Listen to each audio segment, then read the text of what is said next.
ठिकाणी उद्याच्या 7 तारखेला तुम्हा आम्हा सगळ्या मंडळींना मतदान करायचं आहे। हे मतदान सांगोला तालुका विकास आघाडीनं आपल्या पुढे 3 उमेदवार दिलेले आहेत। किरण भाऊ पांढरे जिल्हा परिषदेला, या विभागातून छायाताई कोळेकर पंचायत समिती गणाला आणि अमृत पाटील हाफिज गटाला। आपल्या सगळ्या मंडळींना माहिती आहे आज या कार्यक्रमाला मार्गदर्शन करण्यासाठी उपस्थित असलेले आपल्या तालुक्याचे लोकप्रिय आमदार सन्माननीय डॉक्टर बाबासाहेब देशमुख, व्यासपीठावरील सर्वच मान्यवर सगळ्यांची नावं घेत नाही, पण सध्या आपल्याला माहिती आहे ग्रामीण भागामध्ये बैलगाडा शर्यतीचं वातावरण फार मोठ्या प्रमाणावर आहे आणि म्हणून मी आणि आमदार साहेबांनी ठरवलं की कोळी गटातून उमेदवार असे द्यायचे त्या शर्यतीला जशी 2 खोंड असते तशी ही 2 खोंड आम्ही या गटामधून दिलेली आहे आणि कासरा धरायला कोण तर लागतं आणि म्हणून ही कासरा धरायला आमच्या छायाताईला आम्ही इथं 3री उमेदवारी दिली।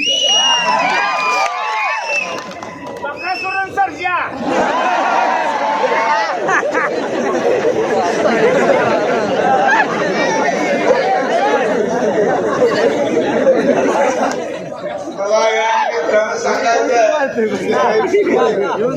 या सभेची गर्दी बघितल्यानंतर कुठल्या ज्योतिषानं या गटाचा निकाल सांगायची काही आवश्यकता नाही। आज या गटाचा निकाल या ठिकाणी लागलेला आहे। उद्याच्या 7 तारखेला मतदान करून 9 तारखेला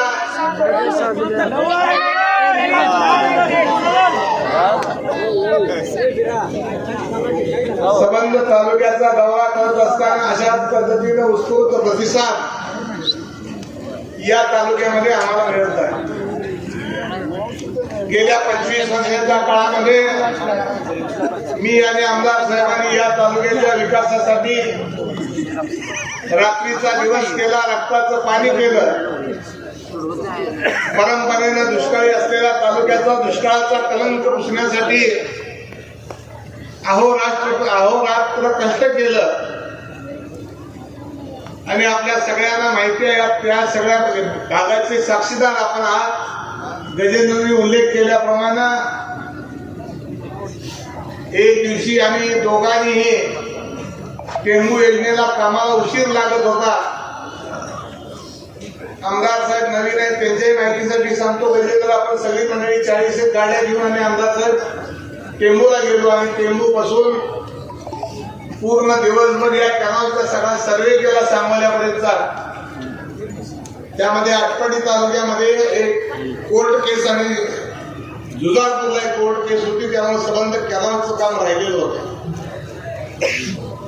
शशिकांत शिंदे हे या राज्याचे पाटबंधारे मंत्री होते, त्यांना बरोबर आम्ही दिवसभर घेतलं होतं आणि त्यानंतरच्या काळामध्ये त्या दोन्ही शेतकऱ्यांना दिवसभर आम्ही समजावून सांगून या कॅनॉलचा निर्णय घेतला आणि त्याच्यानंतर 7 महिन्याच्या काळामध्ये टेंबूचं पहिलं पाणी आलं आणि या पाण्याचं पूजन या आपल्या कोळी गटाच्या ओढ्यामध्ये आपण केलेलं आहे। त्याचे तुम्ही सगळेजण साक्षीदार आहेत।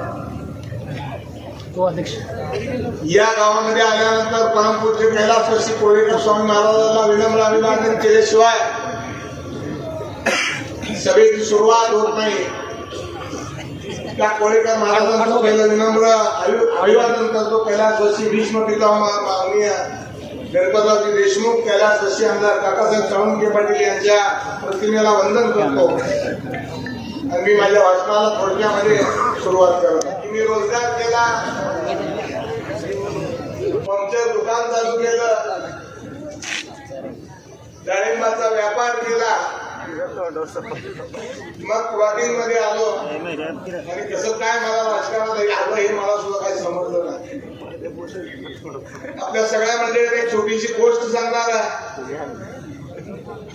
खेडेगावामध्ये आता विहिरी कमी झालेल्या आहेत उन्हाळ्याच्या दिवसामध्ये खेडेगावामध्ये काही पोरं पोहायला गेली आणि पोरं गावी पोहत असताना व कट्ट्यावरील काही लोक पोरं पोहायला लागलेली बघत बसली होती. त्यामध्ये एक पोरग दम लागायला लागला आणि बुडायला लागलं. वरनं एक जणांनी उडी मारली, त्या पोराला वाचवलं. सगळ्या गावानं त्या वाचवणाऱ्या पोराचा सत्कार केला. सत्काराला उत्तर देताना त्या पट्ट्यानं सांगितलं, मी पोरग वाचवलं हे सगळं खरं आहे, त्या हिरीत मला ढकललं कोणी तेवढं आधी सांगा. किरण भाऊ, तुम्हाला कुणी ढकललं हे कुणाला माहित नाही. जिल्हा परिषदेचे उमेदवार झाले. ज्यावेळेला समाजामध्ये आपण चांगलं काम करत असतो त्यावेळेला हे यश अशा उमेदवार आपल्याकडे चालून येतात. तुमचं भाषण चालू असताना मी विचार करा, आपण एकाच पर्सन दुकान करावं, आपण ती थोड्या गाडीमध्ये व्यापार करावा, असं उघडच मला जाणवलं. माणसाच्या आयुष्यामध्ये आपण काही चांगलं वागत गेलो की आपल्याला सांगावं लागत नाही. मी पहिल्यांदा सगळ्यांचा आभार मानेन की या जिल्हा परिषद गटामध्ये जे जे इच्छुक उमेदवार होते त्या सगळ्यांनी अतिशय मोकळ्या मनानं आमच्या आघाडीला, आमच्या दोघांच्याही विनंतीला मान देऊन सगळे आरोप आपले परत घेतले आणि त्या ठिकाणी या निवडणुकीची सुरुवात झाली. 7 तारखेपर्यंत अनेक मंडळी आपल्याकडे येणार आहेत, आपली आपली मतं मांडायचा प्रयत्न करणार आहेत. परंतु या निमित्तानं मी आपल्याला सांगेन, माझ्या अगोदरच्या वक्त्यांनी आमच्या सगळ्यांनीच सांगितलं, आपल्या आपल्या भाषणामध्ये वकील साहेबांनी सांगितलं, एक शांततेचा सुव्यवस्थेचा तालुका म्हणून या ठिकाणी या तालुक्याचा उल्लेख केला गेला. 25 वर्ष आमदार साहेबांच्या बरोबर सेवा केल्यामुळं मागच्या 5 वर्षाच्या काळामध्ये थोडंसं गणित बिघडलं आमचं. परंतु तालुक्यातल्या या वेगळ्या प्रवाहामध्ये आणि तालुक्यातलं वेगळं चित्र बघून कदाचित स्वर्गामध्ये भाई गणपतरावजी देशमुख साहेबांनी काकांना वाटलं असेल, कैलासवासी काकांना, की पुन्हा ह्या दोघांनी एकत्र यावं, मगच तालुका शिस्तीने आणि सुरळीत चालेल. म्हणून पुन्हा या ठिकाणी जनतेच्या आग्रहानंतर लोकांनी एकत्रित भविष्य काळामध्ये काम करायचं ठरवलेलं आहे. आणि हे करत असताना तुमच्या आशीर्वादाची आम्हाला गरज आहे. तिथं आल्यानंतर आशीर्वाद किती मिळत असतो हे आज बघायला मिळालं. त्याच्या अगोदर मी डॉक्टर साहेब भरपूर या स्टेजवर आम्ही निवडणुकीच्या सभा केल्या, परंतु आजपर्यंतच्या काळामध्ये इतक्या उत्साहामध्ये आमचं स्वागत बरेच वर्षानंतर आज पहिल्यांदा बघायला मिळालं. आणि या ठिकाणी भाई गणपतराव देशमुख साहेबांची आणि काकांची आठवण आम्हाला निश्चितपणे राहते. आम्ही कधी आघाडी कशासाठी केली? या ठिकाणी तालुक्याला कुठलं वेगळं वळण लागू नये म्हणून आम्ही ठरवलेलं आहे. उमेदवार आपले निश्चितपणाने विजयी होणार आहेत, त्यामध्ये काय मागाशी सांगितलं ज्योतिषानं सांगायची गरज नाही. दर 3 महिन्याला या पोळ्याच्या त्या देवळामध्ये किरणभाऊ असतील, पंचायत समितीचे सदस्य असतील, दुसरे आमचे सदस्य असतील, पूर्ण दिवसभरामध्ये एका बाजूला तहसील कार्यालयात दुसरी टीम असेल, दुसऱ्या बाजूला पंचायत समितीची सगळी टीम असेल, सगळे अधिकारी असतील आणि या भागातल्या लोकांची सगळी कामं सिटी सर्वेचे अधिकारी असतील. गरज पडली तर आम्ही दोघेही त्या ठिकाणी येऊ. संबंध दिवसभराच्या काळामध्ये तर आठवड्याला तालुक्याला आपल्याला हेलपाटे घालावे लागणार नाहीत. मग रेशनिंग कार्ड असेल, घरकुल मंजुरीचं काम असेल, तिची बिलं असतील, सगळी कामं या ठिकाणी आपल्या गावाच्या दरबारामध्ये भविष्य काळामध्ये आम्ही सोडवायचा प्रयत्न करू. कोणालाही जायचं म्हणून नाही काय तीर्थ सगळ्या सोपं राहिलं नाही. गाडीवर जायचं म्हणलं तरी किमान 500-600 रुपये तर लागते. दिवसभर झालं का नाहीतर माघारी यावं लागतं.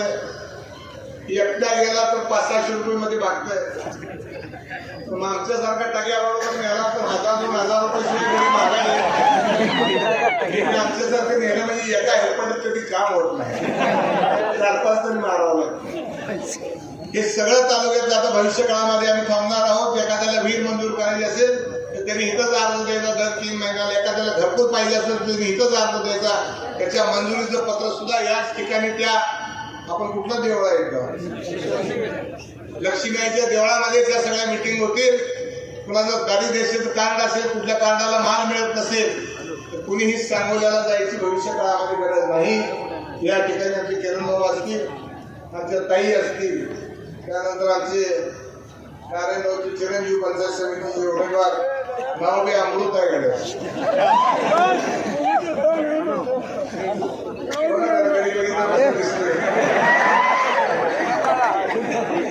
3 पिढ्याची परंपरा तशी अमृत 3 पिढी परंपरा.